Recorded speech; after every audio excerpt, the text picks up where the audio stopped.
Our next panel is on the nanny state, can Labour outdo the Tories? Chairing the panel is James Bickerton, director of the Campaign Against Corbynism.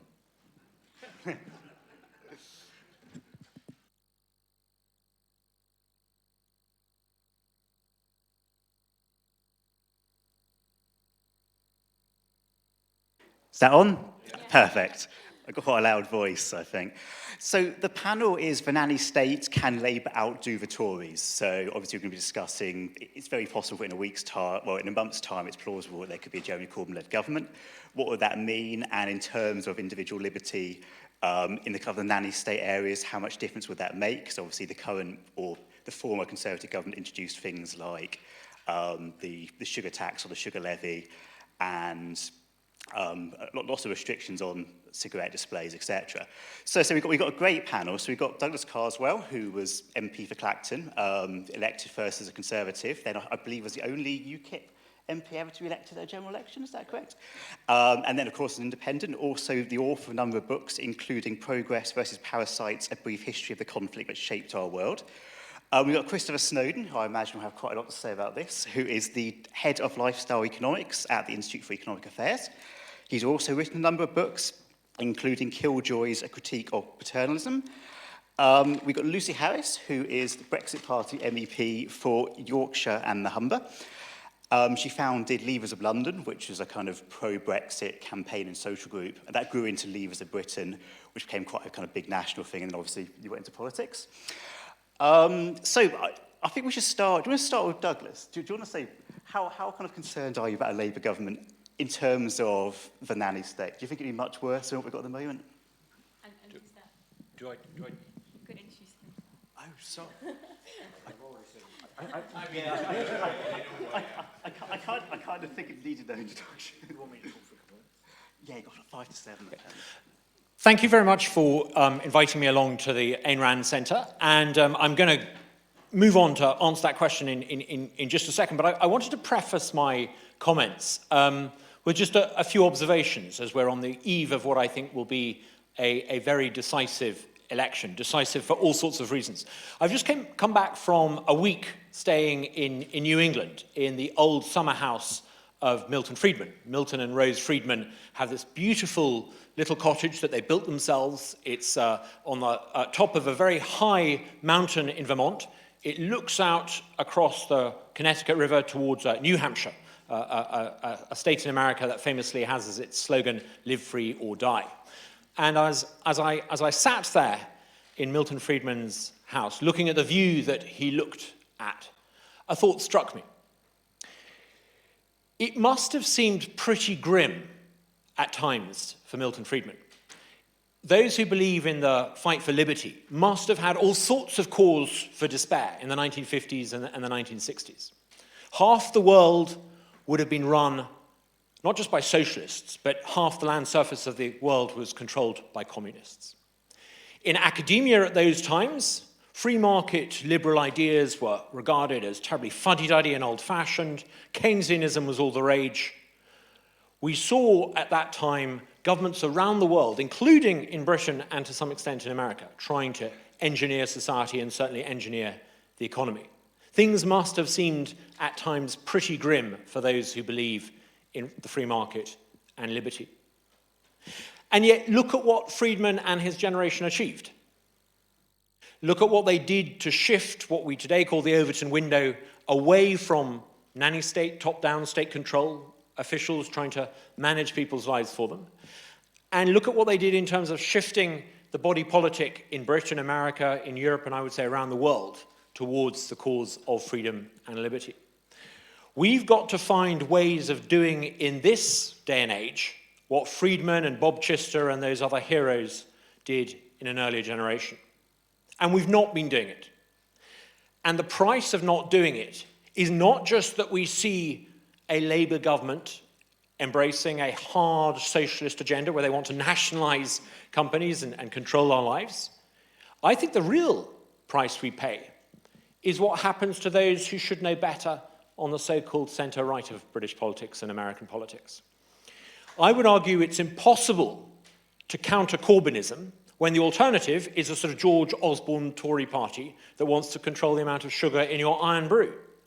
I would say it's impossible to argue against Jeremy Corbyn's ideas of people's quantitative easing, helicopter money, when you had a supposedly free market Tory government for the past 9 years, handing out quantitative easing subsidies to rich bankers. I would say it's impossible to argue the case for liberty in a general election if you've allowed the Overton window to be shifted so far towards the interventionist left. I'm an optimist. I think this is a battle that we can win, but I think we should be absolutely unforgiving for those who, when it comes to an election, offer us tax cuts, who, when it comes to an election, bang the drum of liberty, but who have a record of micromanaging from the top down. Because of the cowardice of successive generations of Conservatives, I would say ever since November 1990 in this country, when Thatcher fell, that's the real reason that we end up with a hard left Corbyn alternative. If people who should know better, Friedman used this wonderful phrase where he said that the mission in politics is for us to make sure that even the wrong people have to do the right thing. We all know that Corbyn and co are the wrong sort of people, and they're definitely intent on doing the wrong thing. We need to focus on making sure that even the Sajid Javids and the Boris Johnsons and the Jacob Rees-Moggs and the Priti Patels understand that they have to do much more for the cause of liberty. The price we pay for not doing so is not just controlling how much sugar in our Coca-Cola. If we concede that the state has a role in doing that, then there is literally no limit to what the state can do. It will reach into our children's classroom, into our wallet, into the fridge in our kitchen. We're living with the consequences of a failure of 20 or 30 years of Conservatives who are free market libertarians in name only. I think we desperately need Friedmans. It's a great privilege to be on a panel with one or two of them. Thank you.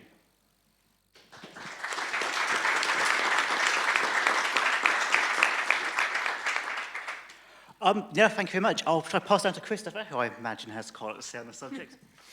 Thanks, yeah. Well, as I'm against nanny state and I'm against socialism, it would be very neat and tidy if I could say that they are part and parcel of one another, and that the further left a party is, the more likely they are to intervene in your personal lifestyle. I'm not sure that's really the case, however. I edit something called the Nanny State Index, which compares the 28 EU countries with one another on the basis of how they overregulate smoking, vaping, diet, alcohol, and so on.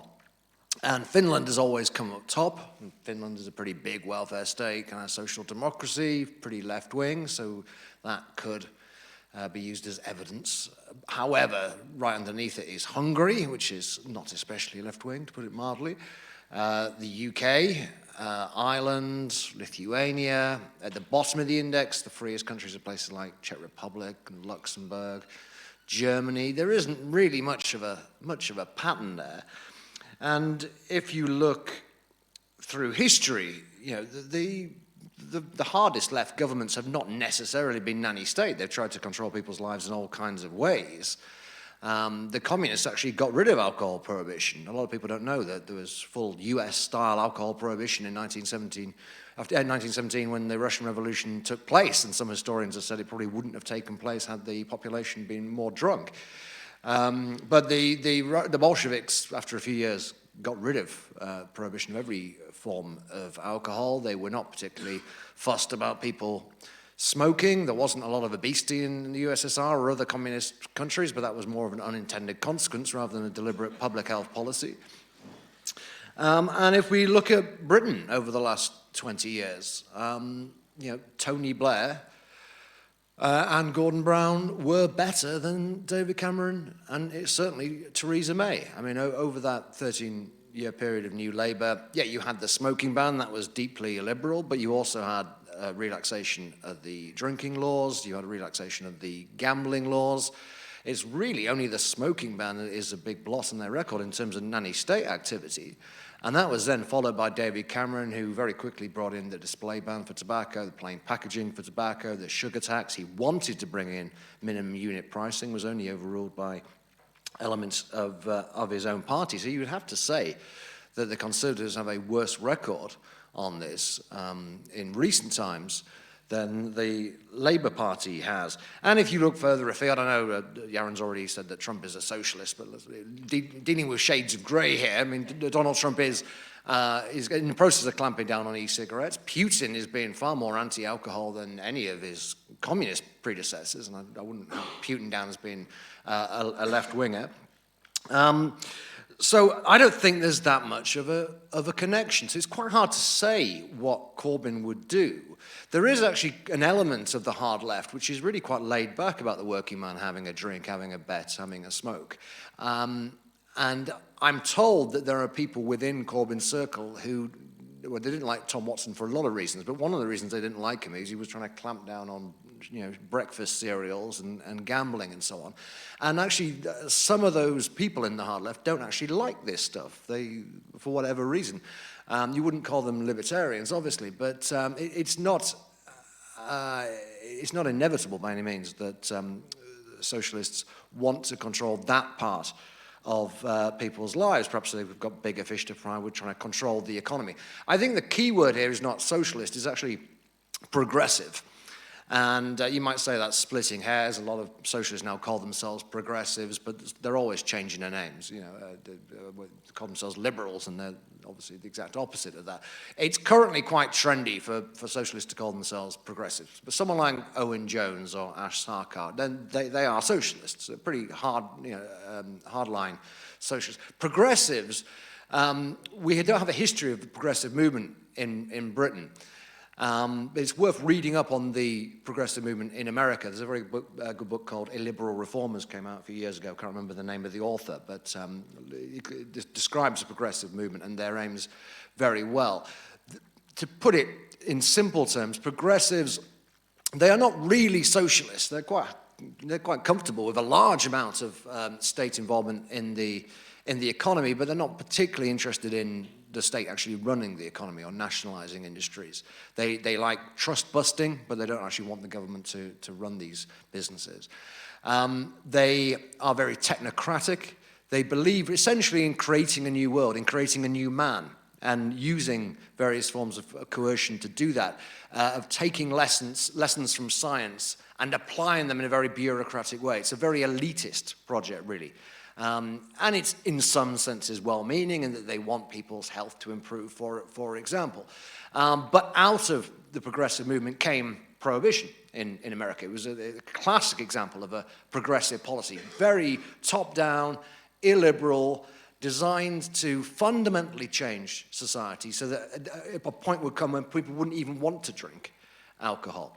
Eugenics also was a very big part of it, and of course the way eugenics kind of came to a head in the 1940s in Europe is one reason kind of progressive ideas fell apart. So progressive ideas are fundamentally different to socialist ideas. They're both, left wing, certainly, to people who are fans of Ayn Rand, but it is actually a different mentality, and I think that the politicians who have got caught up in this nanny state stuff, they're buying into that progressive mentality, and it doesn't matter whether you're on left or right, you are vulnerable to that.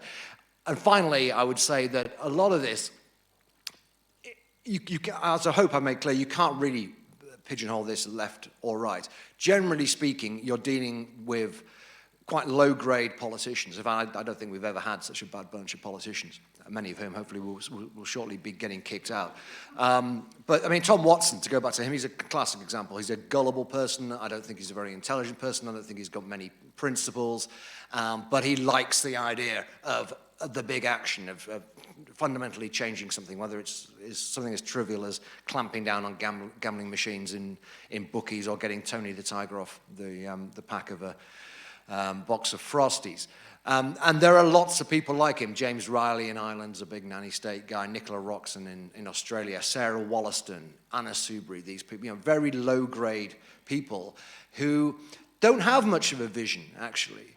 But they like the idea of the big statement, the big policy that gets their names out there. They feel that they're taking on vested interests, feel that they're taking on big corporations. And if we do end up and I don't think we will, but if we do end up with a Corbyn government, insofar as they will be nanny state, I think it will be entirely framed in the rhetoric of taking on the big businesses. Corbyn's tweet when Tom Watson retired a couple of weeks ago applauded him for taking on the big sugar companies. It's very difficult to tell whether this was deliberately damning with faint praise. You know, it seems such an absurd thing to compliment somebody on at the end of a long political career, but yeah, he took on the big sugar companies. Fantastic. And I'm not sure that they necessarily want to control people's eating and drinking habits, but they certainly don't like the idea that there are big businesses ultimately behind these products.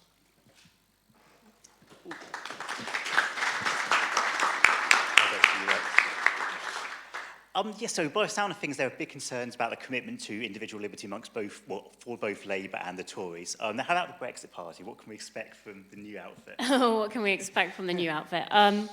Well, I mean, we were basically voted in as MEPs in May, and I think the Brexit Party has gone some way in uncovering a lot of the bureaucracy and a lot of the strange goings on in the EU Parliament.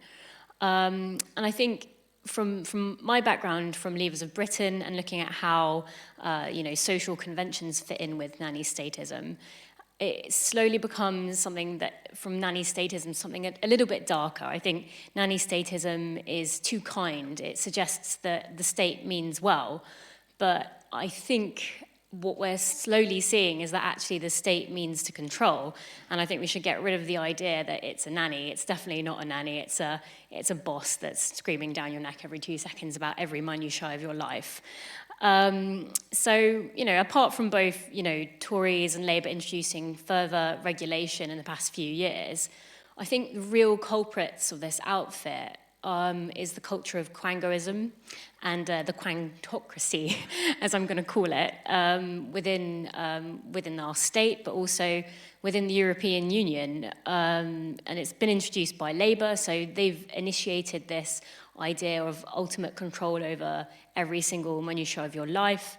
And it's supposed to be an impartial body, but they've made it completely partial.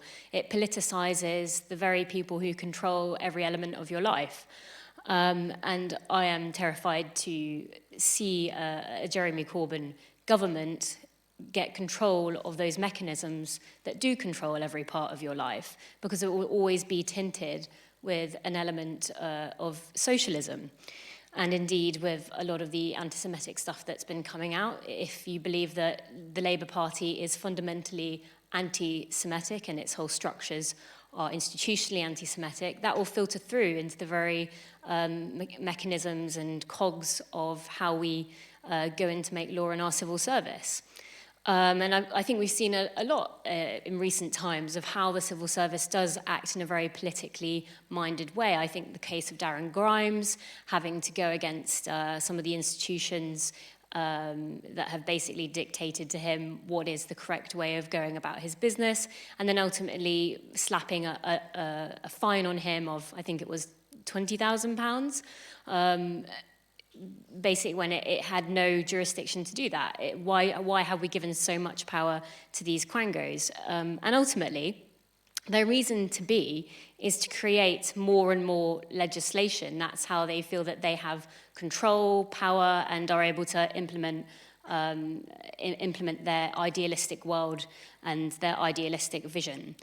And that's what they view as progress. The EU itself is a perfect realization of this, and that's what I've come to see when I'm working in the EU Parliament. There's things that we vote on which don't really need voting on, and I'll give you a few examples of that in a minute. But how do they get all this through? How are they able to sell this to the general public? And I don't think it's through public approval. I think that they've basically given up on trying to find public approval for banning certain things, especially I think it was it porn that they were trying to ban recently? They've given up on public approval, and they've now turned to public disapproval to get things through, or looks like public approval. And together that quango, and together with public disapproval, they are able to create this atmosphere where people feel like they don't have control over anything, and if they speak out against it, then they're in a situation where they're on the back foot and their freedom of speech is quashed and their ability to get things said and done in a way that they perceive the world should be is completely out of their control.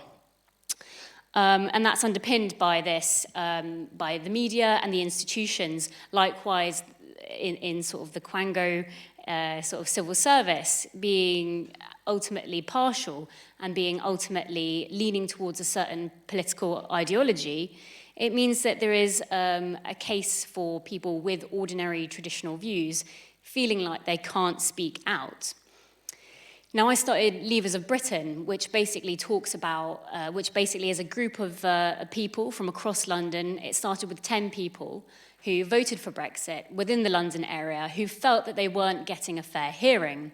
And I think this is indicative of also conservative-minded views. I think it's indicative of many views that aren't accepted by the wider mainstream opinion, that aren't accepted by people within positions of power. And we had 10 people show up for the first event. We now have over 4,000 signed up members in London alone. And I think that tells you that there is a desire for ordinary people to actually talk about things that are happening to them in their daily lives. You know, they want to go down to the pub without feeling this public disapproval, this inability to talk about what's on their mind. And it's part of this idea of social ostracization, this ability that if you don't think exactly the way we do, you're going to be left out of the discussion. You're not going to be able to play a part in society at large. And I think this is very much the way that they get around having their sort of worldview pushed and forced upon the ordinary members of the public through the mechanisms being fundamentally partial, and then also having a widespread public disapproval pushed by the media and pushed by other institutions within society. And I think one of the things that really stood out for me, and there's a book that I often read, and I often sort of refer back to when I'm thinking about what we're currently facing, and that's The Road to Wigan Pier by George Orwell. And it's basically, George Orwell is describing, the miners and how they're confronting this, the middle-class socialist mentality from their middle-class partners. And it's exactly as, it's been said in the book. I'll read out a few passages which I think really hit home. And it's about suppressing that traditional viewpoint. It's about suppressing people's opinions. It's about suppressing what you actually want to talk about to move on from, to progress through into a different situation where the Quangos and basically people who have a very particular viewpoint are. So on the working class and the middle class, what is the attitude that they give up? They give out. What is this attitude? An attitude of sniggering superiority, punctuated by bursts of vicious hatred. You will find it everywhere, taken for granted that a working class person as such is a figure of fun, except at odd moments, when he shows too many signs of being too prosperous. Whereupon he ceases to be a figure of fun and becomes a demon. And it goes on to say that his habits and traditions are then sort of mocked within the public eye. And I feel that that's what a lot of people currently are feeling. They feel that they can't openly talk about things that they hold dear, things that they hold to be the reality of life, and things that they seem are basic social conventions. There is a suppression of people to speak freely, and I think that's ultimately a way for the nanny state and a way for the way for people in power to suppress ordinary people's feelings and minds. Yeah, no, thanks. Very interesting. And Yaron, as an American, how kind of concerned is the freedom-loving movement in America about the prospect of a Corbyn government in Britain? I've got a mic, so Oh, I'm fine. yes. I'll just one little comment, just a slight disagreement. I wouldn't call them bosses. You can resign if you're a boss. They're frigging tyrants. Okay. They're little dictators. They're not, bosses is way too good of a term. It's better than a nanny, right? I mean, you want to have bosses in the world. You need bosses in the world. We're not Marxists, right? We believe bosses have a role, but they are dictators, they're tyrants. Now, how upset is the United States about Corbyn? I mean, we've got our own problems, and we're struggling with them. So I think people are worried because they see it as a much bigger trend. I think one of the things you've seen in the UK is a dramatic shift to a more extreme left, but you're seeing the same thing in the United States. I mean, Elizabeth Warren, talk about a nanny, a dictator, is the leading candidate right now in the Democratic Party, something that I think was unthinkable, a couple of years ago, that the Democratic Party would shift that far to the left. Of course, the moderate in the Democratic Party, the guy who's going to save the party right now, is Mayor Bloomberg, right, who famously wanted to ban soda if it was beyond a certain, size. So this idea of a nanny state it dominates both political parties. It dominates left and right. And it's inevitable, and particularly inevitable in the UK. I mean, I'm shocked that it took you so long to have a sugar tax, and I don't know where the fat tax is. I mean, that's coming, I guess. Although now fat is good, I guess, later science says. Because once you nationalize health care, then that's the ultimate nanny state. There is no bigger nanny state or dictator state than the NHS. The NHS is basically the ultimate in dictating. And then once we've socialized the provision of health care, then I care about what you eat because I'm paying for your unhealthy habits. I care about how you behave because I'm paying for your unhealthy habits. One of the reasons that we fight so hard in the United States to prevent the socialization of medicine, there are lots of reasons, but one of them is because as long as you're paying your own health care bill, then it's your business how much you drink and how much you smoke and what you eat and how much sugar you consume because you get to pay for it. You get to suffer the consequences of bad behavior. Once you nationalize it all, we all start caring. And it's very, very, very dangerous. One of the last little bastions of this kind of freedom in the U.S. is the fact that some of us, a certain percentage of the population, can still buy private health insurance. Not if you're over 65. There we believe in socialism completely. It's under 65 we believe in a little bit of freedom. But I think what's important here is to think about what unites the left and right in their belief that they should dictate our lives, that they should run our lives for us, that they could be dictators over different aspects of our lives.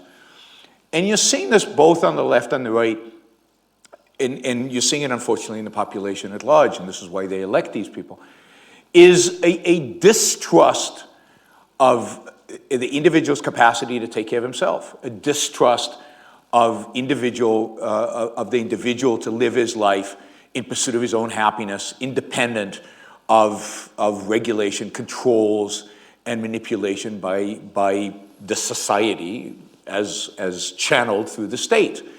It's a distrust of individual human reason, individual ability to live and to take care of oneself.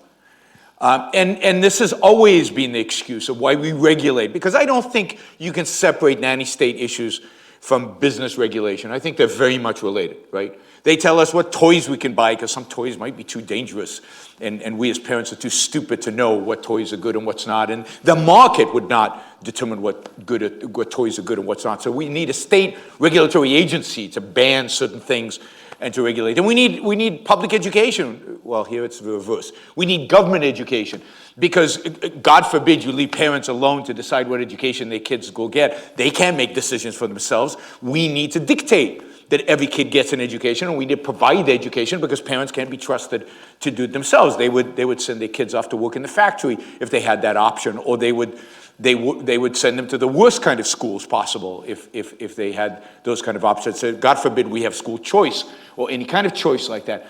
All of these things, all of the business regulations, the educational regulation, the healthcare regulation, are all a form of the state, the progressives, and I agree with Christopher about the history of the progressive movement, particularly in the United States, really pushed this. And of course, the Republicans embraced progressivism early with Teddy Roosevelt, and there was a whole progressive wing of the Republican Party in those days, and the left embraced him too with Wilson. So progressivism is part of American political culture. But it's the idea that we as individuals cannot use our reason to pursue our own values.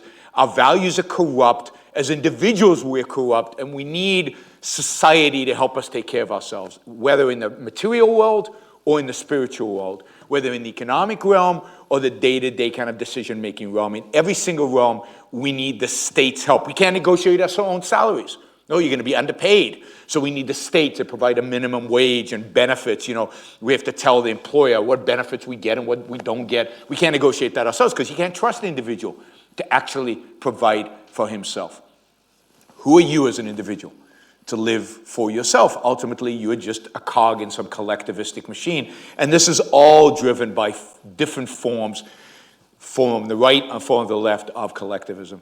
So I want to go back to what Douglas said. It's what we need to fight for consistently in every aspect of our lives is for the rights of individuals to live their lives free of coercion, free of force, free of people dictating to them what they can and cannot do, free of authorities that tell us how we should and shouldn't live.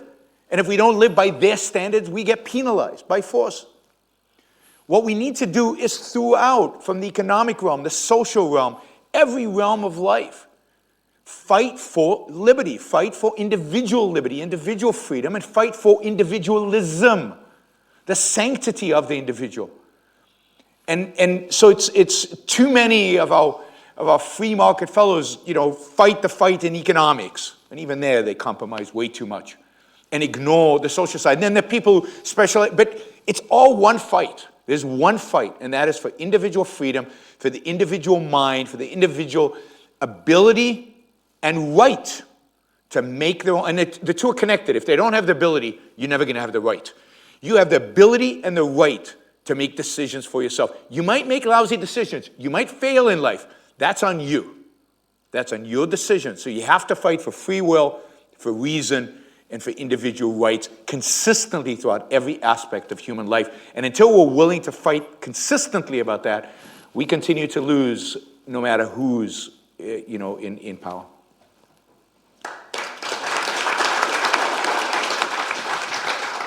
Now, I think we've got time for some questions. If we could take in batches of 2 or 3, just to kind of keep things going.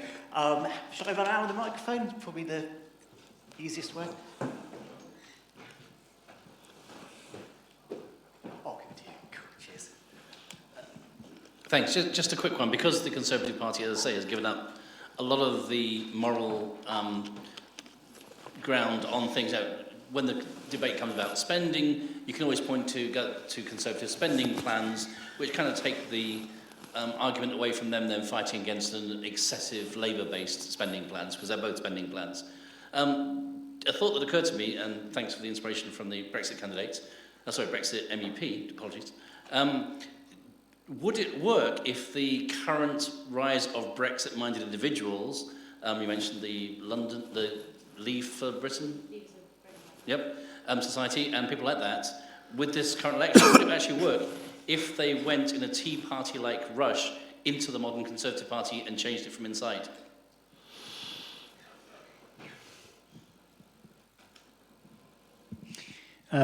Brief one to Yaron Brook. Do you think anti-Semitism is on the rise today, and where is it going if this is happening? I just wanted to ask what you thought would be the best way to take this fight to the world. There are some different avenues: politics, media, academia. Where do you think the people in this room should put their efforts?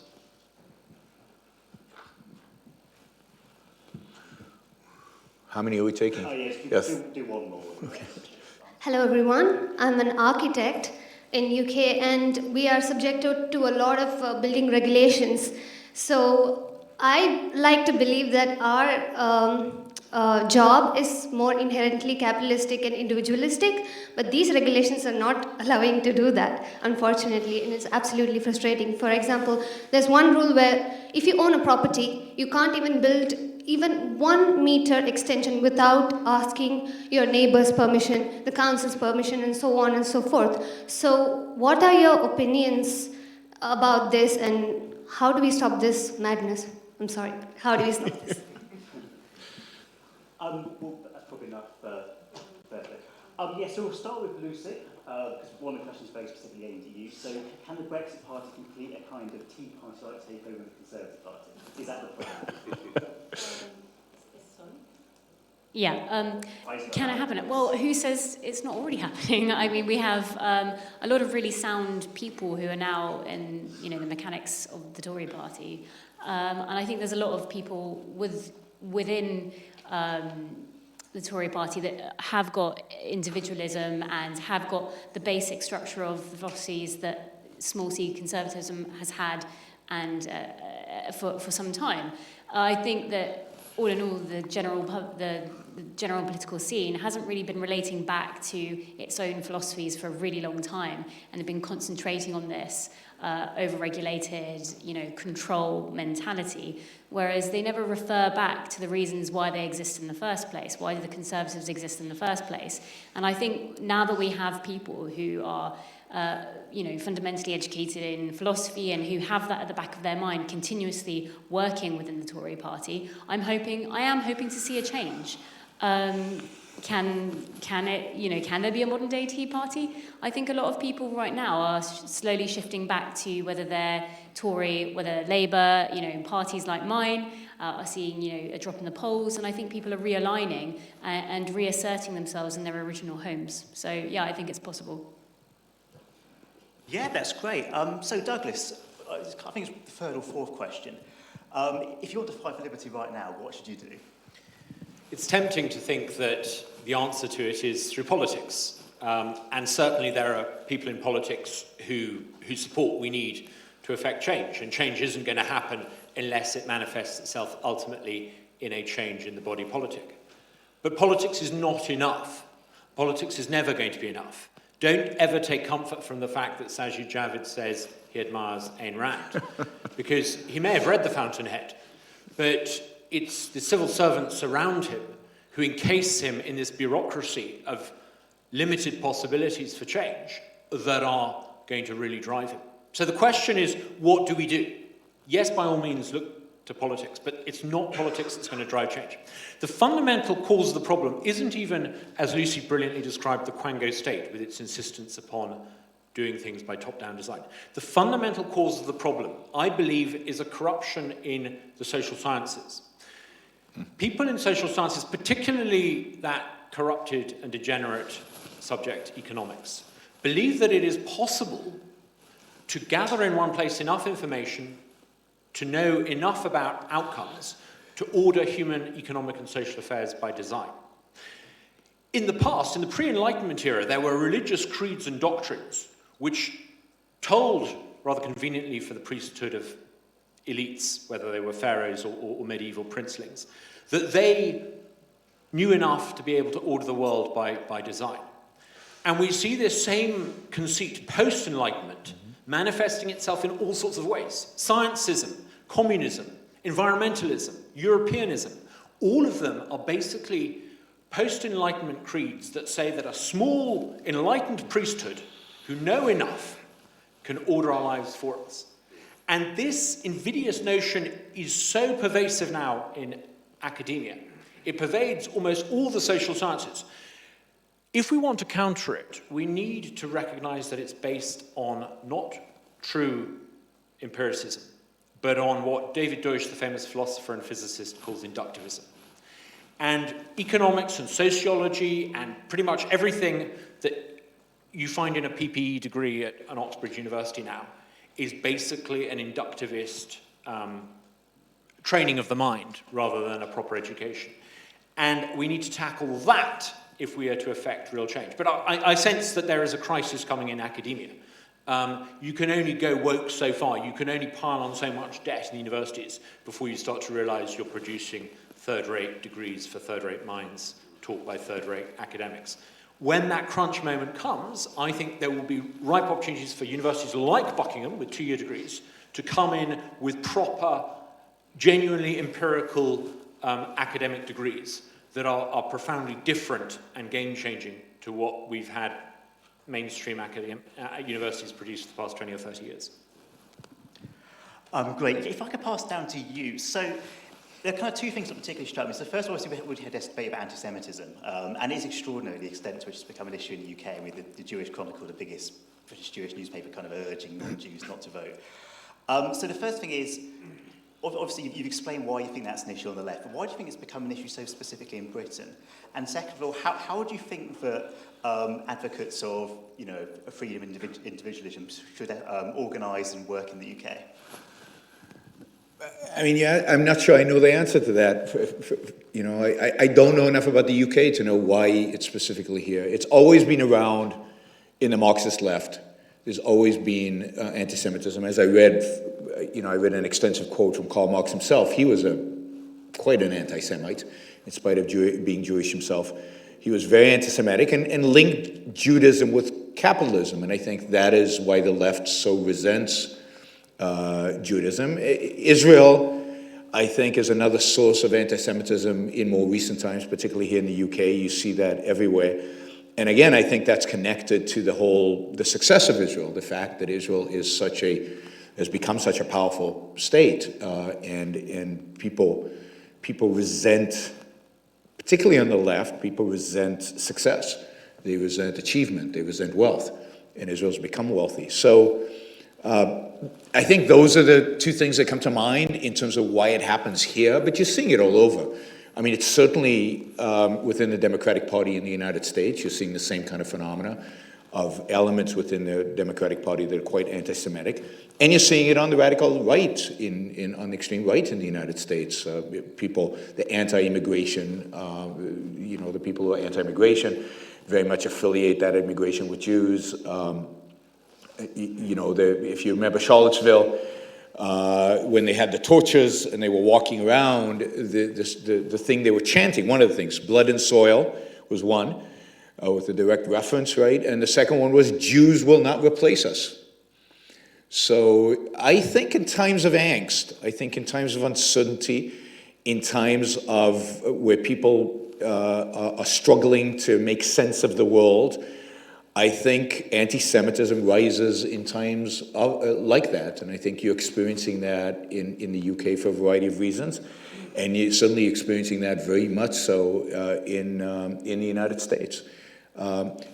Just two things on the previous questions. I'd be very weary of using the Tea Party as a good of something good as an example, because what they've done to the Republican Party, initially we all thought was good. It's turned out to be a disaster. And they turned out to be just as bad in terms of wanting to control people's lives in many respects as whatever happened before then.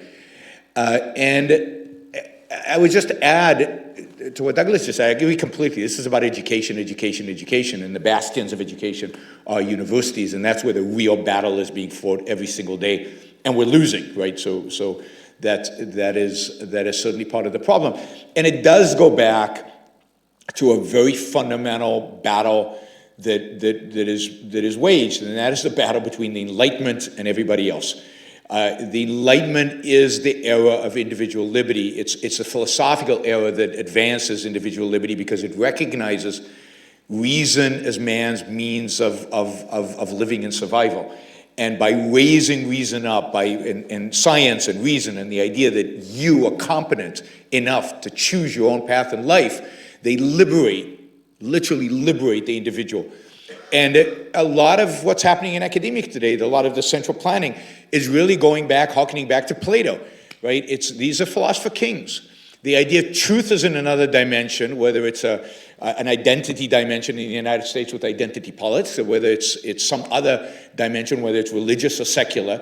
And only the philosopher kings can commune with the world of spirits and tell us how to live. It goes back to Plato's Republic. And all anti-Enlightenment ideas are in very much a Platonic ideas. And in that sense, it's all a battle between Aristotle and Plato. And unless we embrace the Enlightenment ideas, the ideas of individualism and the ideas of reason and the ideas of pursuit of happiness, we lose. These are deeply philosophical issues that, and this is why politics is a reflection of the philosophy adopted by people at an implicit level without them even knowing it. And Chris, very similar question. So, I mean, how can advocates of freedom organise in the UK? And slightly more specifically, one issue where perhaps the Labour Party is doing more than the Conservatives is with certain drug policy. So cannabis is an issue which I think is going to come up quite a bit. We haven't seen their manifestos yet, but it's quite plausible that Labour will a royal review or possibly even go all out and legalise. If that's the case, could you argue the Labour Party is doing more for individual freedom than the Conservatives in the nanny state sense? Yes, but as I said before, I mean, why would that be particularly surprising? I mean, what have the Tories done in the last 9 years to make you think it would be otherwise? I don't know what they will do with regards to that issue. Political parties tend to steer clear of it. I think if any Conservative Prime Minister is going to legalise cannabis, I think it'd be Boris Johnson. I'm fairly optimistic about Boris Johnson, actually. I don't know he banned drinking on the tube before someone mentions it. But, I mean, the guy is, if not a libertarian, a libertine himself. And I think some of that will hopefully shine through. In terms of what people can do to fight this fight, I mean, ideally go into the civil service or politics or at least academia. If it's too late in the day for that to happen, then, you know, take to social media, ring up the Jeremy Vine show, you know, and oppose everything. You know, oppose everything, because there's these people never act in good faith. Even if they've got an idea that sounds relatively benign, it will be designed to open the door to a whole slew of regulation. And you don't need to oppose it on kind of arcane philosophical grounds either. There are perfectly sensible, comprehensible reasons to oppose this stuff on economic grounds. This stuff doesn't work. It's nearly always based on junk science. And it can be opposed, you know, because although there's kind of quite broad support for this kind of stuff in Parliament, it's pretty shallow. And if politicians have any feeling that it might lose them any votes, then they simply won't go ahead with it. This is an optional add-on for a lot of politicians. It is not at the core of their being. It is not why they got into politics. It might give them a few headlines and it puts something on the CV, but they're not that bothered about things. There's no way David Cameron cared either way about plain packaging. He just made the mistake of launching a public consultation and then left him in a position where he kind of had to do it for political reasons. It was not something that he became Prime Minister to do. So most of this stuff people will drop if they feel there's any real opposition. The trouble is, the people who are proposing it, there is not a grassroots nanny state movement in this country. It hasn't really been since the time of the temperance movement. It is a bunch of what's quangos, you know, it's what were you saying? They are state-funded organisations who exist to continue this mission creep. But politicians can just ignore them, and if politicians ignore them, then they shut up. It's simple as that. They shut up. You know, the public health lobby on minimum pricing, for example, they got a fair hearing in Scotland because the SNP wanted a big, bold policy, something they can actually do, which didn't depend on Westminster.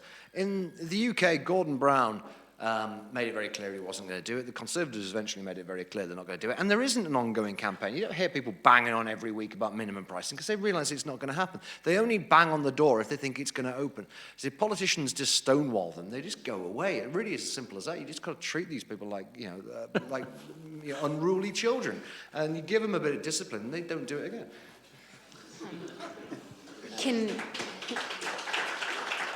Can I answer where do we take the fight first? Well, that's kind of why I set up what I set up. I greatly believe that social ostracization is a great tool for people who do want to oppress people's freedom of speech. And being able to talk freely means that we can actually reason, like we said, was the initial step of being able to be a free individual in control of your own future. So being able to talk freely is really important. And I feel that because we've been under such pressure from, from the state and having everything decided for us, we've forgotten how to debate. And I think that Brexit was a political renaissance, where people actually woke up and decided, actually, no, we do have a say in this. We can actually manipulate where our country is going. It's not going to be the same old thing every day, in and out, basically trying to control us under what the visions of the two main political parties have in mind. So the ability to reason and the ability to talk about opinions openly, to be able to make mistakes and to be able to, like blind people, sort of, feel ourselves through difficult political topics is really essential. So I'd say, like, for ordinary people, the things that you can do is look at how you debate and give people the benefit of the doubt in your conversations when you're talking about politics. But also have an element of goodwill when you're talking to somebody who is not necessarily on your political wavelength. And it helps those to articulate themselves. It helps those for you to sort of fumble your way through to the truth. And of course, don't apply a social stereotype to a political opinion. As soon as you do that, you're falling into the trap that many Remainers did, which was, if you are a Brexiteer, you must be stupid and racist. And as soon as you do that, you're upping the social ostracisation, and you're making people feel that they can't be open and fluent and try and get to the truth that they want to actually get to develop our country and our politics as, something that's actually beneficial to our country and have that reason. Yeah, no, thank you. Should we take 2 questions this time, please? Thanks. Hello. I've met you before, Lucy, so I've got a Brexit-type question. And my question is, as we all know in England, it's really realigned politics, so that you will have, a kind of conservative gentleman who I met who was talking about communists saying, OK, comrade, on we go. So we've, quite often in the Leavers meetings, there's a lot of communists, although mainly conservative. What my question is, and I know in a way that you won't be able to answer it, or anybody really, nor can I, is philosophically, you would just mention something. You said that with the coming election, you thought that the parties, the Tories and Labour, were sort of going back into their normal places. Do you think Brexit is ever going to really end?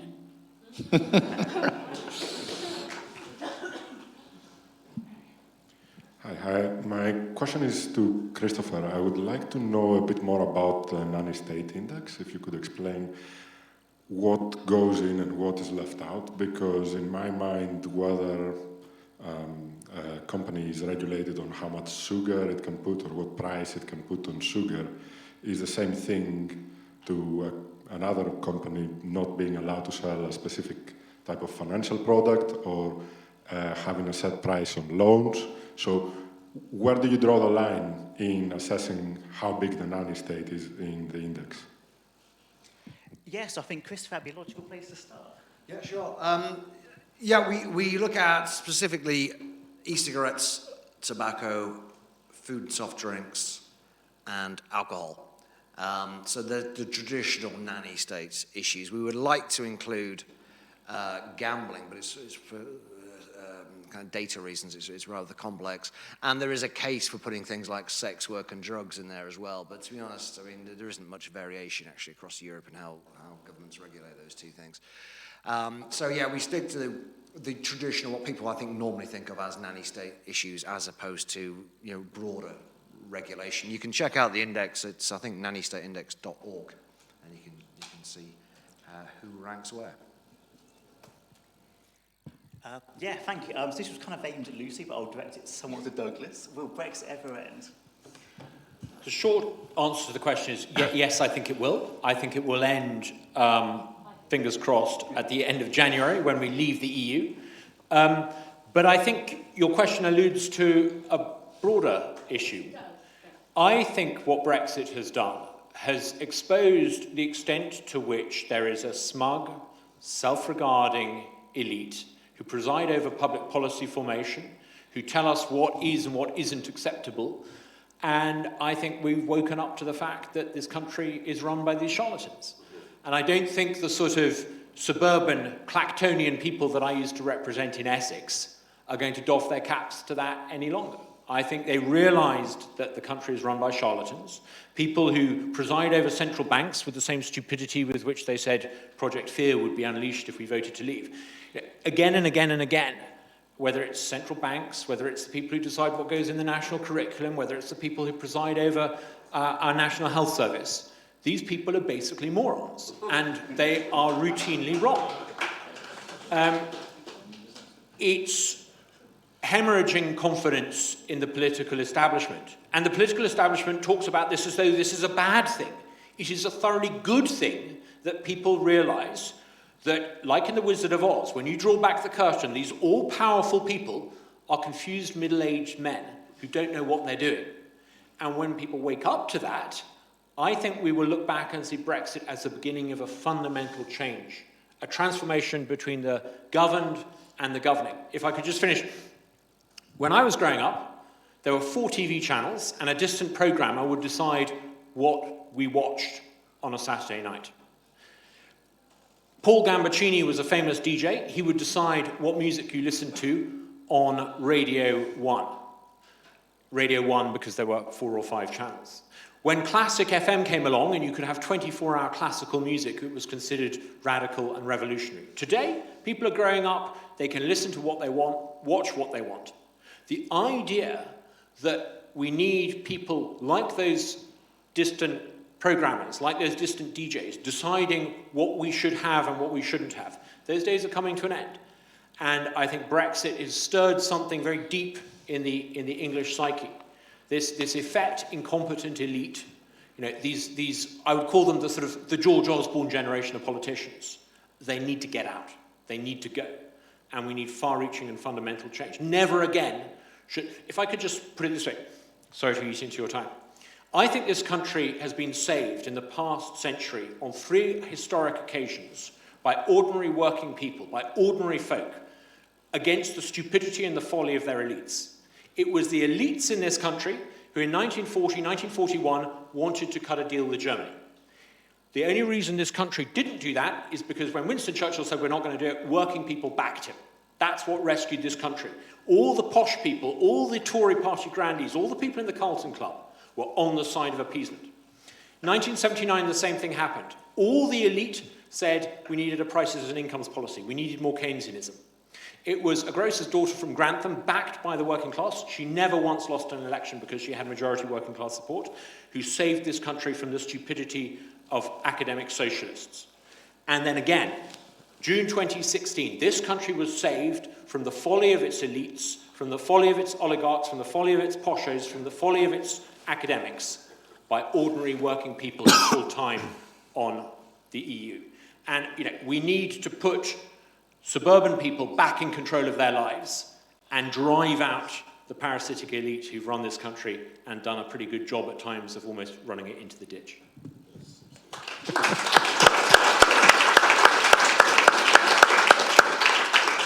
Yeah, so if there is a revolt against the elites, both in the UK with Brexit and perhaps in America with Trump or Bernie Sanders, do you think that's a good thing for individual liberty or a bad thing?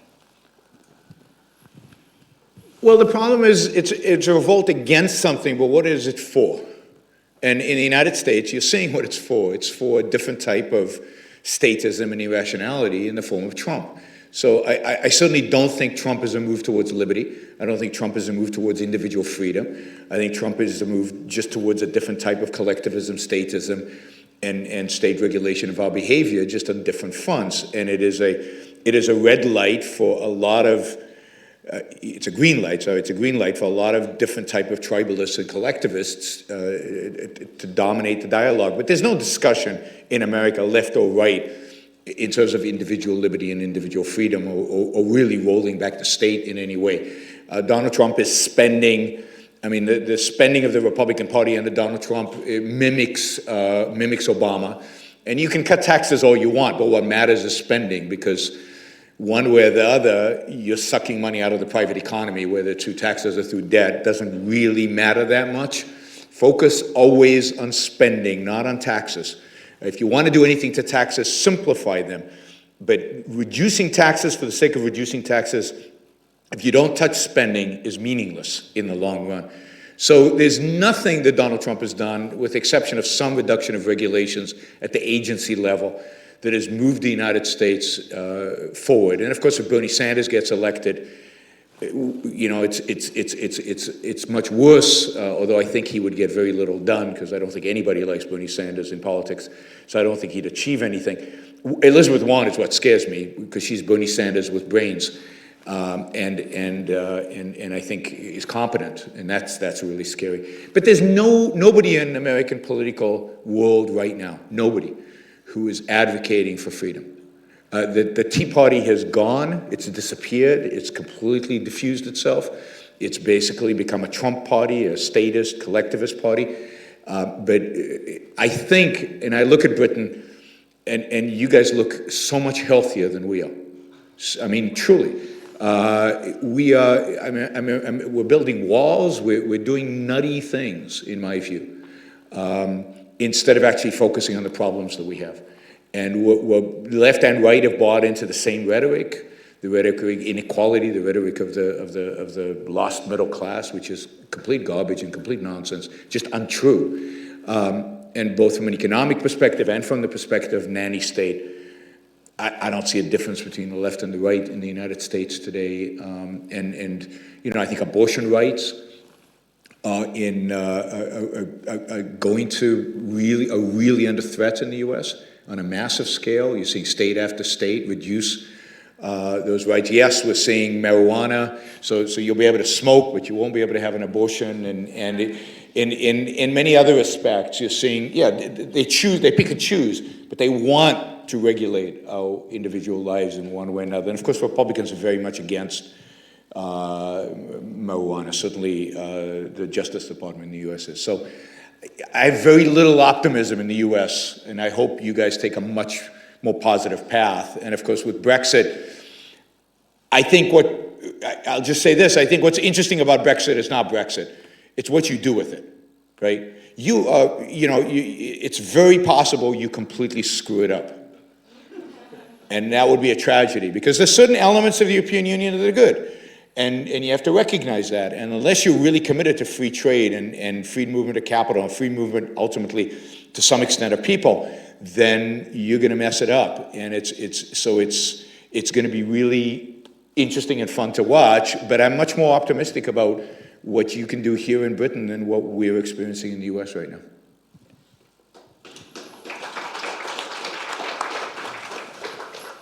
Yeah, and finally, Lucy. So was that lady's question was originally Lucy.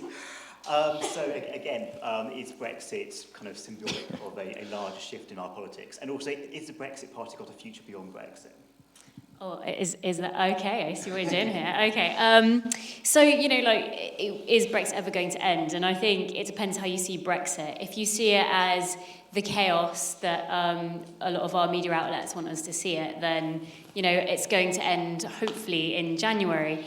But for me, Brexit, I really do hope it ends. I'm an MEP for the Brexit Party, and I really want my job to end. So I really hope it ends very soon. Because for me, Brexit isn't just about the very fact we're leaving the European Union. For me, it's the whole process. It's changing the country itself. Actually holding a light to those quangos. It's holding a light into the dark places of how our country is run, and actually putting the voice of the general public back into our politics. So I think that Brexit is a journey. It's going to be here for a long time. If I have anything to do with it, I want it to be the light of people's voices that was in the Brexit conclusion. I want to see it there continuing into the future of this country. So for me, no, Brexit isn't going to end, because for me, Brexit is a very positive thing, and it means fundamental change throughout our institutions. What's the future for the Brexit Party? I'll give you that one. You're probably looking for something to write about. What's the future for the Brexit Party? Well, we are currently, we have a few policies out there, but we have, the Brexit Party is called the Brexit Party. And I think the people within the Brexit Party also want to see continuous change within the system. So I think it's not so much what happens to the Brexit Party, but what happens to the sense of Brexit within our own politics and the politicians that have become Brexit Party MEPs and maybe or maybe not Brexit Party MPs. And I think it's holding the light and continuing to hold the light to see whether Brexit is truly a Brexit, to hold Boris Johnson to his promises. I'm not sure we will be able to do that fundamentally going forward in the same way that we were doing. However, I definitely feel that as individuals of the Brexit Party, we can definitely have more of a voice that shines light on whether Boris Johnson is going to fulfil his Brexit promises. So yeah, that's where it's going to go. It's going to be spokespeople from the Brexit Party highlighting what he's doing or doing wrong. Yeah, no, thank you very much. There's some wonderful questions. Thank you to our brilliant panel. I think there's a break now, is there? That's right. How long is the break for? Yeah. So we're slightly behind schedule, so we're going to cut the break to about 15 minutes. During that break, Yaron Brook will be signing copies of a new textbook of Americanism, which you can purchase here for £10. We have some of Ayn Rand's books for £5, and we also have What Justice Demands, America and the Israeli-Palestinian Conflict. I really recommend this book. So, yeah, we'll see you in 15 minutes for the free speech panel with Yaron Brook, Sutyam Godarzi, Toby Young, and our chair is Sophie Sandor.